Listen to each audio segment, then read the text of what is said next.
Na aula de hoje vamos compreender o que é o sistema nervoso autônomo, como ele funciona e qual a sua importância para a manutenção do organismo. Nós já estudamos que o sistema nervoso comanda ações diversas em nosso corpo, porém essas ações nem sempre são conscientes, como os batimentos cardíacos.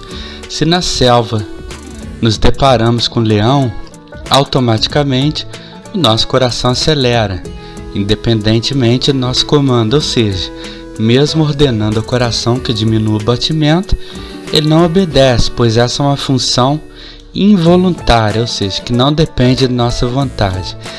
Mas se quisermos fugir ou permanecer parados, conseguimos, pois essa é uma ação voluntária. Dessa forma, em relação à sua função, o sistema nervoso pode ser dividido em somático e autônomo. Nesta gravura, temos a representação de Hércules da mitologia grega lutando com um leão. Hércules era filho de um deus e tinha uma força maior que qualquer humano. Ele era um herói. Na vida real jamais enfrente o leão, pois perdemos em matéria de força e temos que ter cuidado ao entrar em contato com a natureza, pois é um ambiente de muitos animais selvagens que pode apresentar perigo. É claro, na mitologia, um homem é capaz de lutar com um leão, mas na vida real é uma derrota segura, de nossa parte.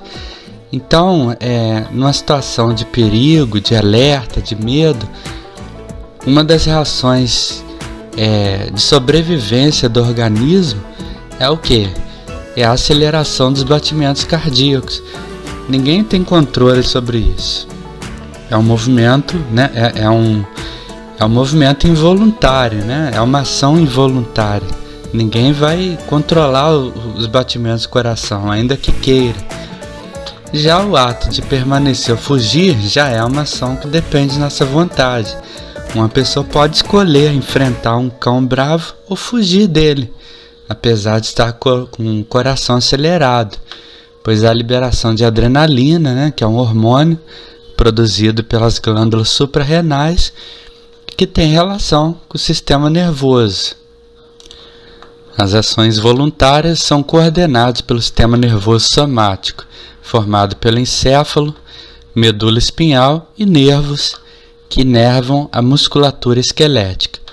Ele coordena as ações voluntárias e os reflexos.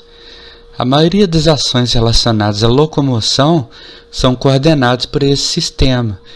Então, o sistema nervoso somático, que é formado pelo encéfalo, pelo cérebro, bulbo, ponte, cerebelo, medula espinhal e nervos, que inervam a musculatura esquelética, como os músculos do braço e das pernas, ele vai coordenar as ações voluntárias e os reflexos do corpo.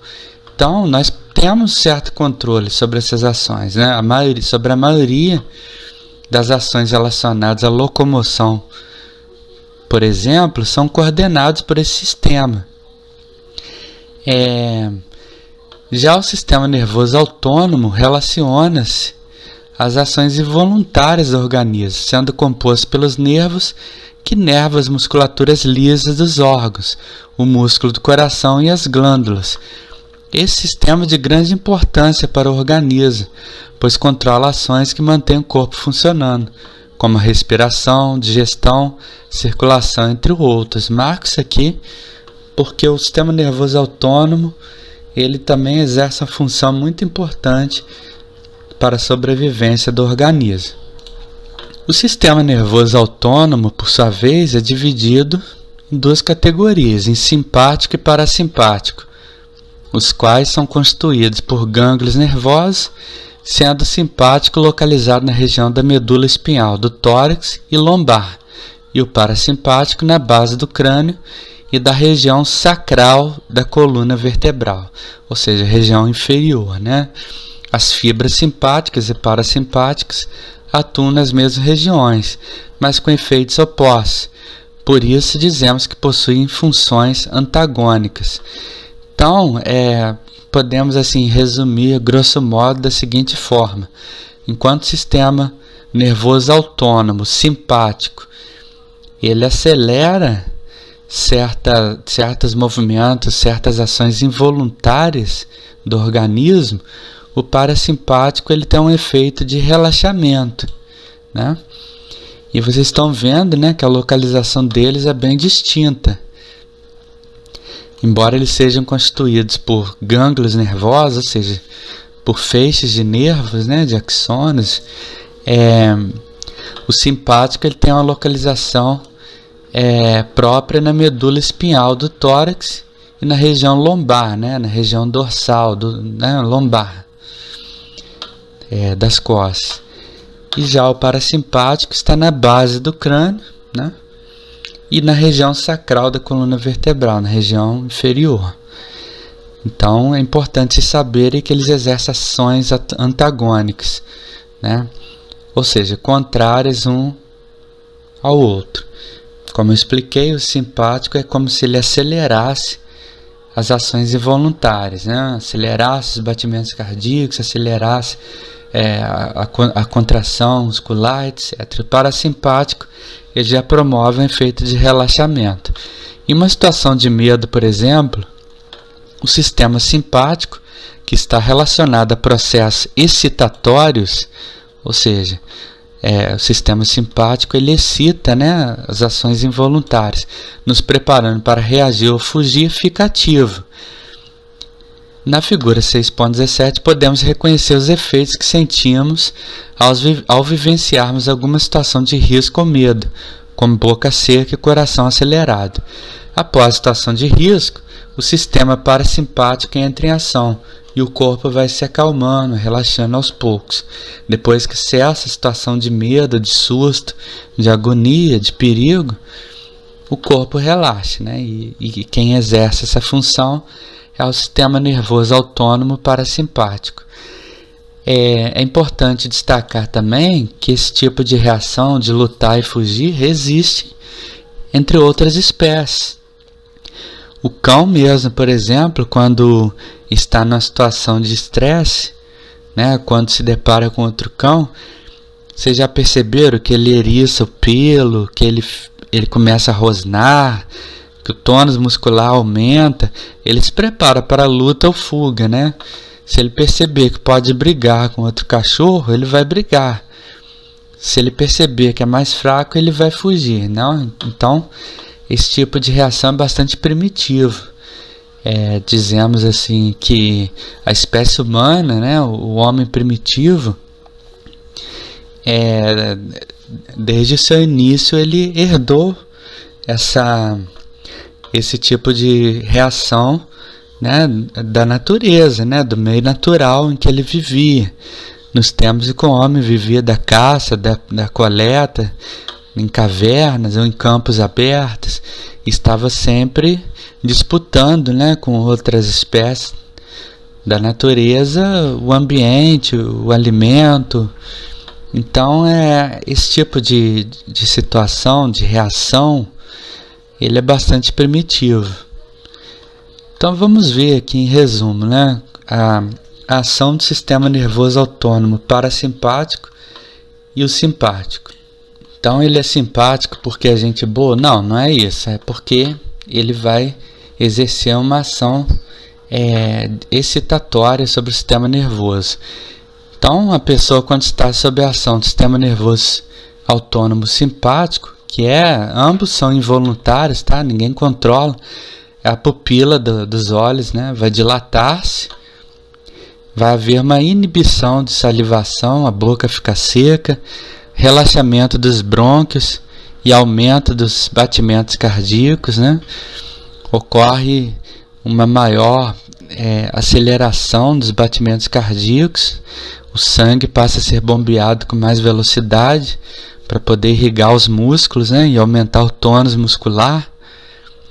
Ao mesmo tempo a pessoa tem os seus brônquios relaxados, né, pulmonares, porque a demanda por oxigênio também, né, se torna maior.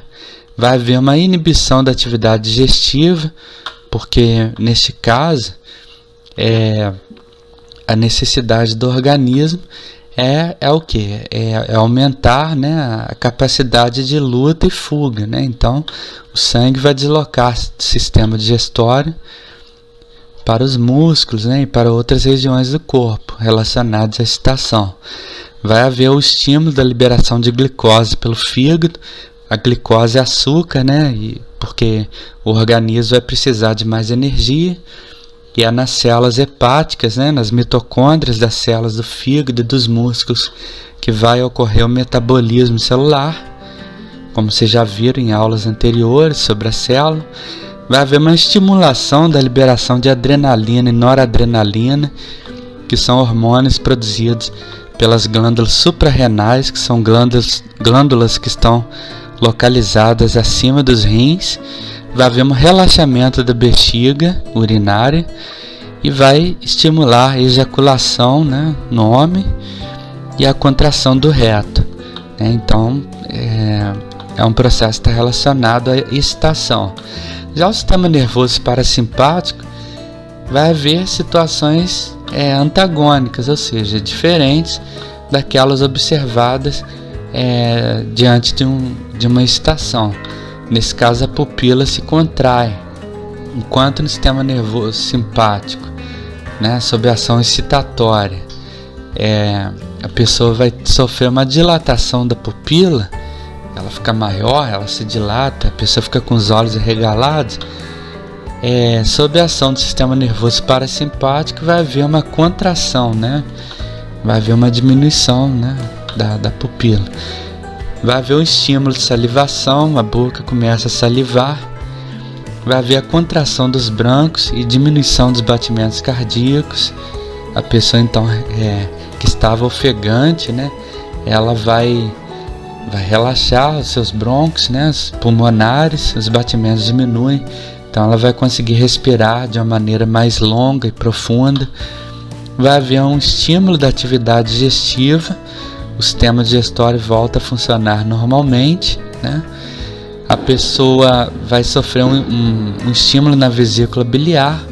Se a atividade digestória é recuperada, a vesícula biliar, que armazena a bile, que faz a emulsificação de gorduras, ou seja, reduz as moléculas de gordura em moléculas em partículas menores, também vai atuar, porque ela é uma glândula anexa, ou seja, acessória do sistema digestório.